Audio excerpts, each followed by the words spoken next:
Happy midweek, chikahan mga kapuso! Nagsimula ng mapanood ang pinakabagong revenge drama series na Beauty Empire sa streaming site at app na View Philippines. At inaabangan na rin ang pilot niyan sa GMA sa July 7, lalo't hindi lang ito puno ng kilig kundi ng inspirasyon para sa mga nangangarap para sa pamilya.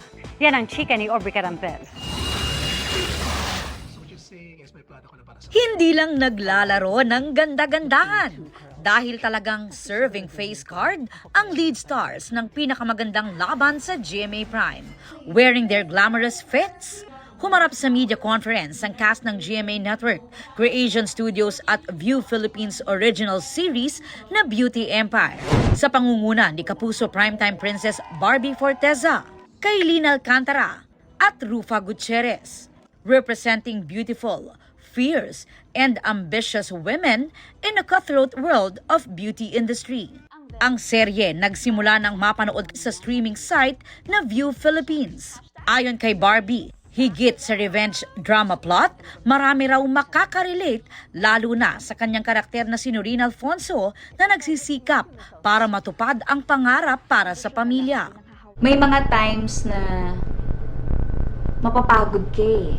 Kasi no matter how much you plan to do something, ganyan. And sobrang hirap nun para makuha. Mapapagod ka talaga. So, pamilya talaga yung pagkukunan mo ng lakas. Sila talaga yung magiging inspirasyon mo. Ang karakter naman ni Kailin na si Shari De Jesus may pagka-fierce dahil sa malalim nitong hugot. There is a side of me that is sweet. But syempre palaban po tayo dapat sa buhay. And dun din naman ako nakaka-relate sa karakter ni Shari.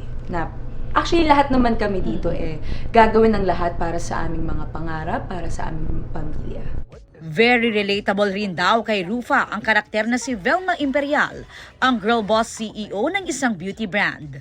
Like, gagawin mong lahat para sa pamilya mo, gagawin mong lahat para sa pag-ibig. Pag-asawa mo na, pag-boyfriend, medyo mag-iwan ka para sa sarili mo.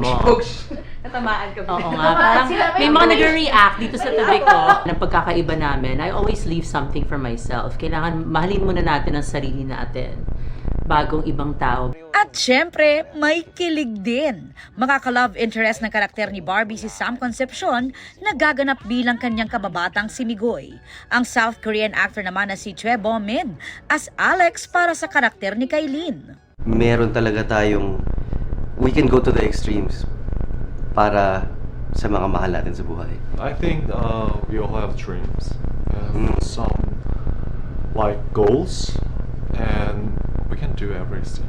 Present din sa media conference ang iba pang cast, executives ng GMA, Creation Studios at View Philippines. Kinanta naman ni Reyna Hispano-Americana 2025 Dia Mate ang theme song ng Beauty Empire. Sa July 7, mapapanood ang Beauty Empire sa GMA. Aubrey Carampel, updated sa showbiz happenings.